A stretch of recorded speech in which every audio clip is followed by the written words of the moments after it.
This is a video that I have been teasing for a little while that I'm very excited about, even though it isn't the most complex thing that I've ever done on my channel, because today I'm going to be talking about 10 series where I've already read book one a while ago. So at this point, if I want to continue on with these series, I would need to go back and reread book one to continue, but I'm actually really not that pressed about it because I loved the first book so much.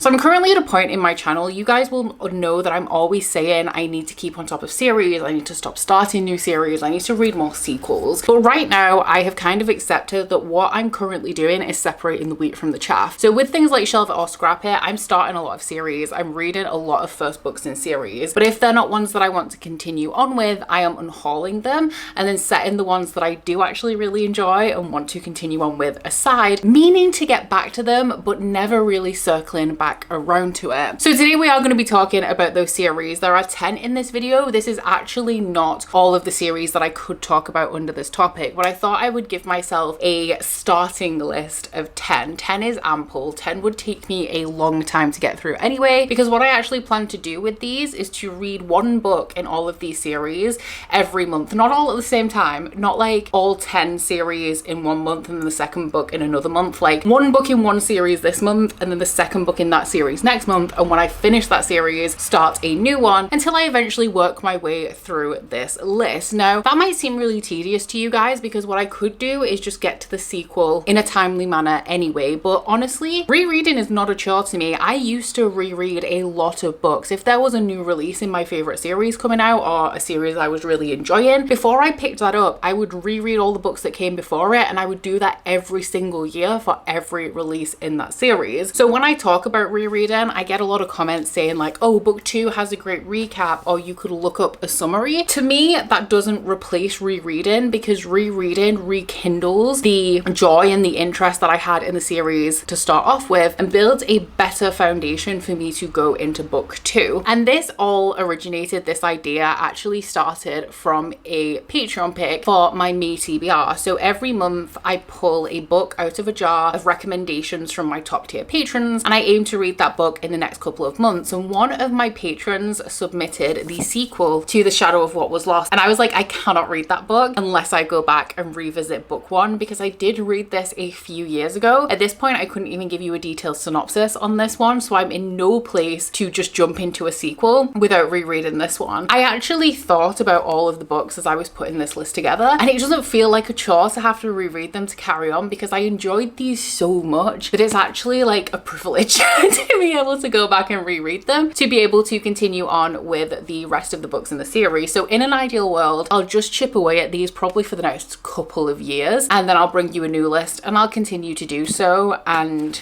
in the meantime, I will be removing all of these series I don't want to continue on with out of my library. So as I mentioned with this one, I don't remember a whole ton about it, and so I'm not going to be able to give you any kind of detailed breakdown of my thoughts on these. So I'm going to try to focus on the synopses of these books and give you a little bit of a picture of what they're about. Most of these are finished series as well. I don't think 3 of them are. I think 3 of them are ongoing, but one has a release date for the last book later this year, which is why I want to prioritize it right now. And the other 2 only have 1 or 2 more books coming. And I was thinking if I put them as like a lower priority series within this stack, by the time I cycle around to them, they'll probably be finished anyway. But we will, of course, start with The Shadow of What Was Lost. So this one is the first book in the Lycanius trilogy by James Islington, and it is the first book in an epic fantasy series. I had heard really good things about James Islington before I picked this up, and I was not really disappointed with this. I gave it 4 stars, would have loved it to be a 5, but it wasn't quite there. But since I have read this first book, I have read The Will of the Many by James Islington, which was my favorite book of last year, which has reignited my interest to dive back into this series. So what I remember of this one, it is set in a world where there used to be these godlike creatures. I think, are they called Augurs maybe? This one actually, I don't think has a synopsis in it at all because the back is blurbs and the first page is an excerpt from the book, but I'm pretty sure it's set in a world where there used to be these godlike beings and they were all killed. They've been removed from society. However, there are people who have a very small amount of the same power that those godlike creatures had. I'm pretty sure they're called the Gifted, and our main character is one of these Gifted. However, However, he is failing all of his classes at this academy that he goes to. The gifted are essentially imprisoned and forced to work for like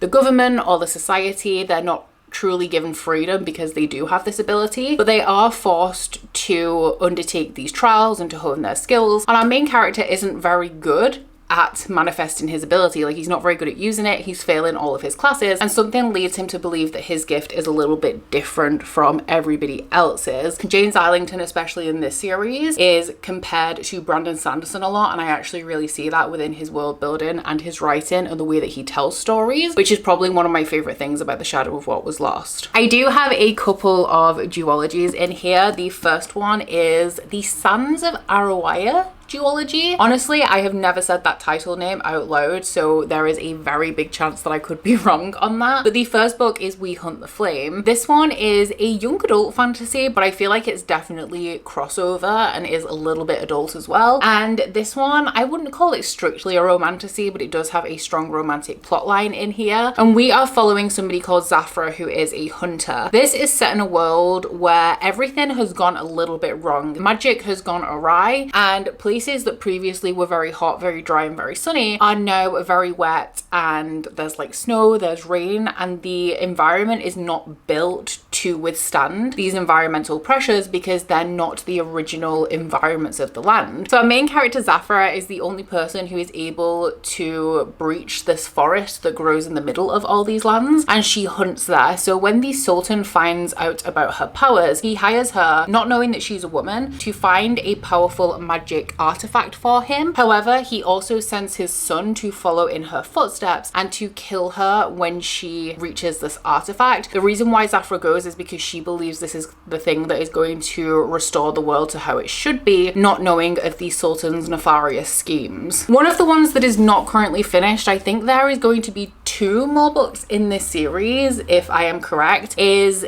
the, what's this series called? The Locked Tomb series by Tamsin Muir. The first book being Gideon the Ninth. I listened to the audiobook and read along with this at the same time, and honestly I would recommend that you go that route. I believe it's Moira Quirk who narrates the audio for this series, who is a narrator that I have enjoyed time and time again, and this is a story that a lot of people refer to as being quite confusing, and for me personally, I feel like listening and reading along at the same time really helped me out with this one. But this one is following Gideon, who is a member of the 9th Necromantic House. Kind of against her will, she's been trying to escape for a long time off this planet, which is the home of the 9th Necromantic House. There are 9 in total, so the 9th one is the last one, and the heir to the house, Harrow, receives an invitation to First House to compete in a mysterious series of trials that will allow Harrow to become this immortal warrior of First House. She convinces Gideon to go with her because everybody who's competing in this is going to need a second, and the thing that she does to convince Gideon to go along with this, because Gideon and Harrow hate each other, is she promises Gideon her freedom. So they go to the first necromantic house, where they're essentially left in this big crumbling castle and told there are clues out there, like when you find them you'll figure out what you have to do.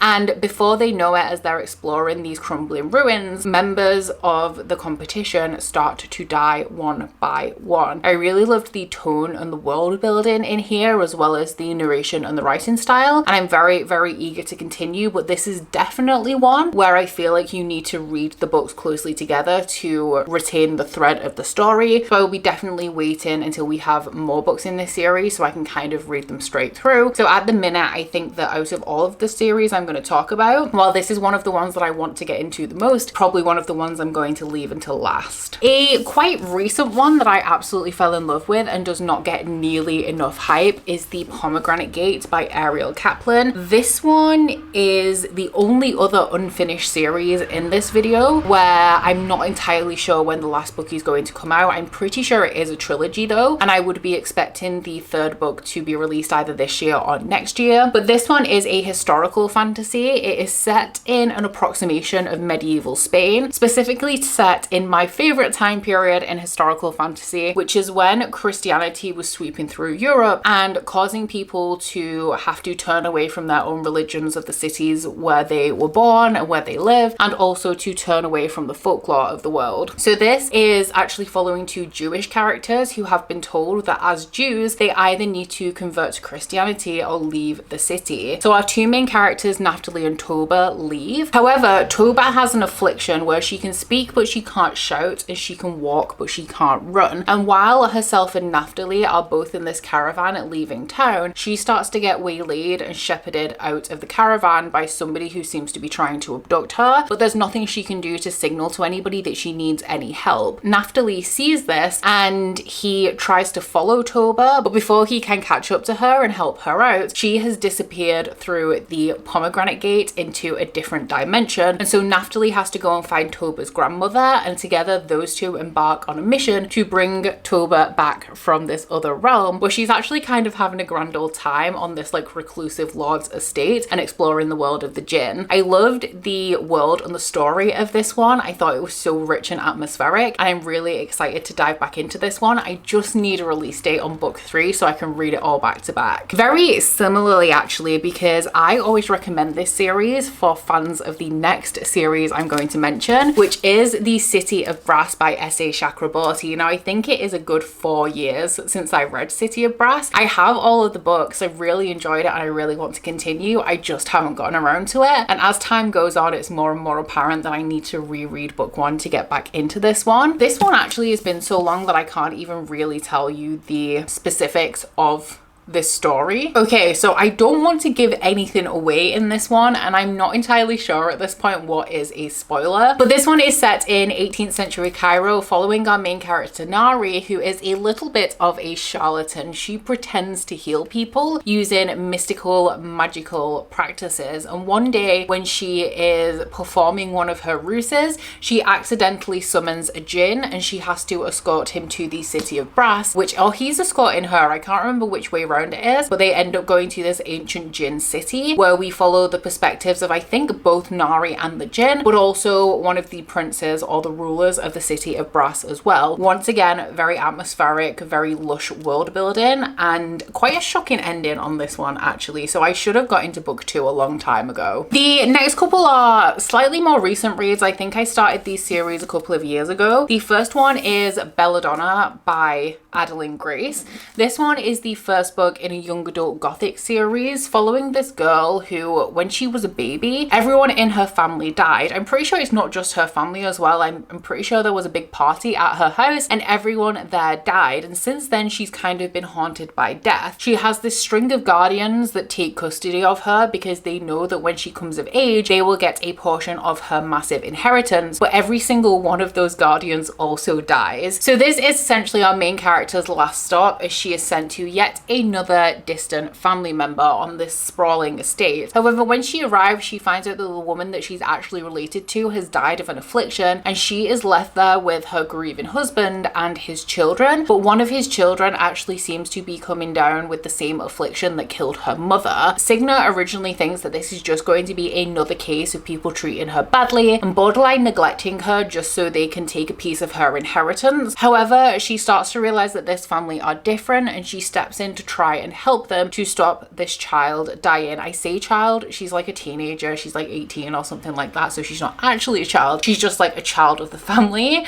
This one has a romantic plotline in it and a nice spooky gothic atmosphere, which I also really love. Another duology that I started, I'm pretty sure that I started this one in the same week as Belladonna, is One Dark Window by Rachel Gillig, which I think is called the Shepherd King duology. This one was also a gothic story with a really great atmosphere set in a town called Blunder that is played by dark magic. One of my favorite things about this one is that the magic system relies on these cards, which are kind of like tarot cards. I think they're called provenance cards, and to hold the provenance card gives you the power of the card, but that also comes with a setback. There's also some sort of illness throughout this land where if you get this illness you are supposed to be imprisoned or killed, and our main character has had it, but but her family covered it up, and now she lives with this monster inside of her head, and she teams up with some of the other characters in this book. One is a highwayman who is, I think he's someone disguised as a highwayman, but they team together to try and collect a deck of provenance cards which will allow them to banish the Shepherd King. One that I really enjoyed when I read it, however I have not read this version because it's been traditionally published and I read the indie version, is the Atlas 6 by Olivia Blake. This one is a dark academia story about 6 very talented individuals who are at the forefront of their specific fields, who have been selected by a guy called Atlas Blakely to gain entrance into a secret society called the Alexandrian Society. They all have some magical mystical ability that they are amazing at. Like, I'm pretty sure one of them is a telepath, one of them is really good with plants and can make plants grow, and when they go to this 1-year kind of training program that they have to join the Alexandrian Society, they realize that only 5 of them are going to make it through. One of them will not be able to join the society, but there is no strict curriculum or series of trials that they have to participate in to gain entry. They just kind of have to study during this year, and at the end of that period 5 of them are going to be selected, and of course as time goes on they start to become more competitive with each other and more secretive and suspicious. This is one actually where I did really enjoy book 1, but I do know that the average rating of each book after this gets lower and lower, so I don't think the series is well loved as a whole, but I do have all of the Fairy Loot editions and I do very much want to continue. The last of the duologies is All of Us Villains by Amanda Foody and C.L. Herman. This one falls into one of my favorite subgenres of fantasy, specifically YA fantasy actually, and that is contemporary fantasy with an occult twist. This one is set in a small town where I can't remember how often it is. I'm not sure if it's every year, every 5 years, every 10 years. There is a tournament where the up and coming members of each of the influential magical families of this town, so like the teenagers around probably like 15 to 18 years old, are all thrown into this tournament ground, and the one who makes it out is the one who is going to rule the magical families. It definitely doesn't happen every year because that would be insane, but they are the person who is going to rule all of the magical families until the next tournament. However, this year is a little bit different because somebody has written an expose on this town, so now hundreds of people have gathered in this town to watch this curse and this tournament unfold. This one specifically as well, like all of the characters in here, they're more like dark magicians, so it all has like a little bit of a sinister edge to it, and also this kind of tournament battleground setting. And then the last series is an unfinished one, but the release date for the final book is this November, so this is actually one of the ones that I want to prioritize. I'll probably try and get to this one after I finish the Lycanius trilogy, and that is the Empire of the Vampire trilogy by J. Kristoff. These are some heckin' big books, guys, but J. Kristoff is actually a favorite author of mine. The Illuminate Files and also the Nevernight series are 2 of my favorite series, and I did very much enjoy Empire of the Vampire, although personally I think Nevernight is better. They are very similar in tone, but Nevernight is my favorite of the 2. But this one is set in a world where vampires have taken over, and our main character Gabriel is the last of the Silver Saints, and the Silver Saints are vampire hunters. So this book is actually set in 3 timelines. We have 1 present timeline and 2 past ones. The present day timeline is that Gabriel has been captured by the vampires, and before his execution they are asking him to tell his life story to be recorded and kept in their libraries as the tale of the last Silver Saint. So eventually he agrees and he starts to narrate his life story from 2 different points in his past. The first of the past timelines is Gabriel growing up, where he came from, how he became a Silver Saint, and the second of the past timelines is the highlight of his career when he was on the search for the Holy Grail, which is this iconic important item for the vampires. So those are the 10 series that I'm hoping to reread book 1 in and carry on with over the next, should I count how long it would actually take me to do this? So 3, 5,